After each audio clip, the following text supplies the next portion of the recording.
দর্শক, আমি শহীদুর রহমান। আপনারা দেখছেন ট্যাক্স টক উইথ মাহাজাবিন। গত পর্বে আমরা আপনাদের করা কিছু প্রশ্নের উত্তর দিয়েছিলাম। আমরা আজকে আবার হাজির হয়েছি আপনাদের করা আরো কিছু প্রশ্নের উত্তর নিয়ে। দর্শক, আমাদের সাথে আজকে আছেন আয়কর আইনজীবী মাকসুদা মাহাজাবিন। চলুন আমরা ওনার সাথে কথা বলি। কেমন আছেন? আলহামদুলিল্লাহ, ভালো আছি। আপনি ভালো আছেন? জি, ভালো আছি। আপনি তো জানেন যে আমাদের দর্শকেরা যেসব প্রশ্নগুলো করে ইউটিউব এবং ফেসবুকে, সেগুলো নিয়ে আমরা আমাদের পর্বগুলো সাজাই। তো আমাদের কাছে অনেকগুলো প্রশ্ন এসেছে। তার মধ্যে মূলত যে প্রশ্নটা আমি এখন করতে যাচ্ছি, ইনি নারায়ণগঞ্জ থেকে একজন আমাকে প্রশ্ন করেছেন। ম্যাডাম, আমি 6 থেকে 7 বছর আগে না বুঝে টিন আইডি খুলেছিলাম। আমার কোনো ইনকাম নেই, জিরো রিটার্নের বিষয়ে কিছু জানতাম না। এখন আমার কি করা উচিত? আর এর জন্য কি আমার কোনো জরিমানা বা কোনো সমস্যা হতে পারে? আচ্ছা, উনি কত সালে খুলেছিলেন টিন? উনি খুলেছিলেন 6 থেকে 7 বছর আগে। টিন থাকলে রিটার্ন সাবমিট করতেই হবে। রিটার্ন সাবমিট করা বাধ্যতামূলক। আপনি যেহেতু এতদিন রিটার্ন সাবমিট করেননি, সেক্ষেত্রে 2024-25 এবং 25-26 অনলাইনে রিটার্ন সাবমিট করা বাধ্যতামূলক করা হয়েছে। তো সেক্ষেত্রে আপনি 24-25 এবং 25-26 অনলাইনে জমা দিবেন। দুটোই অনলাইনে করতে পারবেন। এক্ষেত্রে জরিমানা কিছুটা হতে পারে। ধন্যবাদ ম্যাম আপনাকে সুন্দরভাবে সবকিছু বলার জন্য। আমাদের কাছে মানিকগঞ্জ থেকে একজন প্রশ্ন করেছেন। আমি 9 নভেম্বর 2024-এ টিন সার্টিফিকেট খুলি। আমি স্টুডেন্ট। আমি এখন পর্যন্ত আয়কর রিটার্ন দাখিল করিনি। এখন আমি 2024-25 করব নাকি 25-26 করব? উনি অ্যাকচুয়ালি কনফিউশন আছেন যে উনি যেহেতু একটি স্টুডেন্ট, উনি 24-25-এ টিন সার্টিফিকেট খুলেছেন। এখন উনি 24 সালে উনি টিন সার্টিফিকেট খুলেছেন। এখন উনি বলছেন যে 24-25 করবেন নাকি 25-26 করবেন। আচ্ছা, এটা শুধু 25-26 করলে হবে 31 জানুয়ারির আগে, যেহেতু আবার 1 মাস টাইম বাড়ানো হয়েছে 31 জানুয়ারি 2026 পর্যন্ত। ধন্যবাদ ম্যাম আপনাকে। আমাদের কাছে আরেকটি প্রশ্ন এসেছে রংপুর থেকে।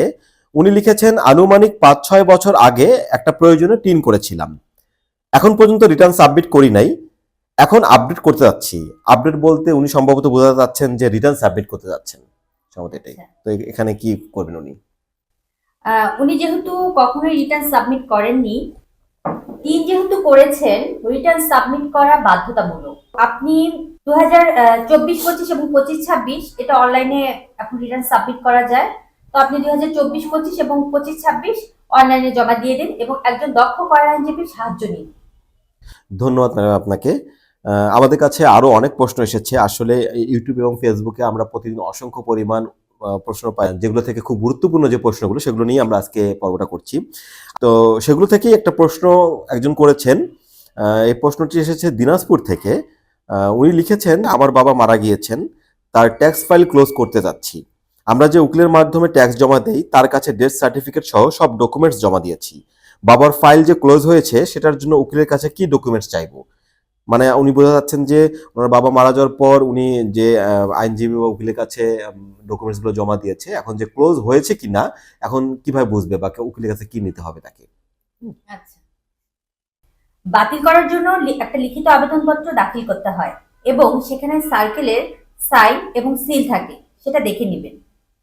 তো দর্শক, আপনারা যেহেতু রিটার্নের সময় বাড়ানো হয়েছে, আপনারা এখনো যে সময়টুকু আছে আর অবহেলা করবেন না। শেষ সময় পর্যন্ত আপনারা থাকবেন না। আপনারা পারলে খুব তাড়াতাড়ি রিটার্নটি, আপনাদের নিজস্ব রিটার্নটি জমা দিয়ে দিন।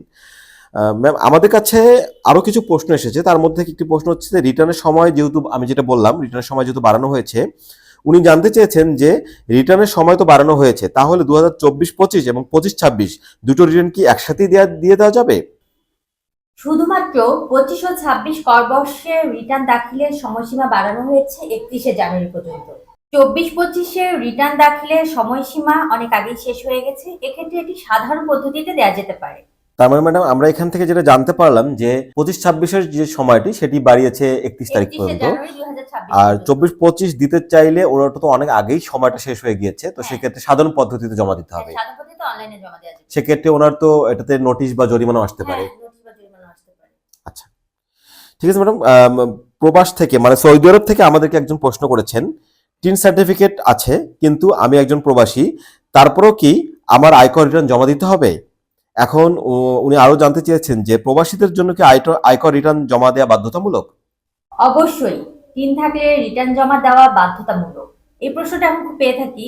বর্তমানে যারা প্রবাসী বাংলাদেশী তাদের জন্য অনলাইনে রিটার্ন সাবমিট করা বাধ্যতামূলক। সরকার 2025 সালে যারা প্রবাসী বাংলাদেশি আছেন তাদের জন্য রিটার্ন সাবমিট করা বাধ্যতামূলক করেছেন, এবং এক্ষেত্রে ওটিপি তাদের মোবাইলে না গিয়ে ইমেলের মাধ্যমে যাবে। ধন্যবাদ ম্যাডাম। তার মানে আমরা বুঝতে পারছি যে প্রবাসী এখন যারা আছেন ওনাদের জন্য আয়কর রিটার্ন সাবমিট করা বাধ্যতামূলক। সেক্ষেত্রে ওনারা ওটিপিটা যেমন আমাদের সাধারণ বাংলাদেশে যারা আছে তাদের কাছে মোবাইলে আসে, ওনার কাছে ইমেলে যাবে, তাই তো? ইমেলে যাবে, হ্যাঁ। এটা 23 অক্টোবর 2025 সাল থেকে বিদেশ অবস্থানরত প্রবাসীদের জন্য এটা সরকার সহজ করে দিয়েছেন অনলাইন রিটার্ন সাবমিট। এই বছর এটা 2025 সালে আর কি 23 অক্টোবর এটা চালু হয়েছে। ধন্যবাদ ম্যাডাম আপনাকে এত সুন্দরভাবে সকল প্রশ্নের উত্তর দেওয়ার জন্য। আশা করছি আপনার এই উত্তরগুলোর মাধ্যমে দর্শকরা অনেক উপকৃত হবে। আপনাকে ধন্যবাদ। দর্শক, আপনাদের যদি কোনো কিছু জানার থাকে আপনারা প্রশ্ন করুন, আমি চেষ্টা করব উত্তর দেওয়ার জন্য। তো সে পর্যন্ত সবাই ভালো থাকবেন। আপনারা আমাদেরকে কমেন্ট করতে পারেন আমাদের ফেসবুক এবং ইউটিউব পেজে। পাশাপাশি আপনারা যেসব বিষয়গুলো জানতে চান আমরা তো চেষ্টা করি ফেসবুক এবং ইউটিউবের মাধ্যমে রিপ্লাই দেওয়ার জন্য, এবং সেখান থেকে আমরা গুরুত্বপূর্ণ যেসব প্রশ্নগুলো মানুষের খুব বেশি প্রয়োজন হয় সেখান থেকে আমরা বাছাই করে পর্বগুলো করে থাকি। তো নেক্সট এপিসোডে আপনারা কোন বিষয়ে জানতে চান সেটা নিয়ে আমাদেরকে কমেন্ট করুন, আমরা চেষ্টা করব পরবর্তী পর্বে সেই বিষয়গুলো তুলে ধরতে। তো দর্শক ভালো থাকবেন, সুস্থ থাকবেন, দেখা হচ্ছে পরবর্তী পর্বে। খোদা হাফেজ। খোদা হাফেজ।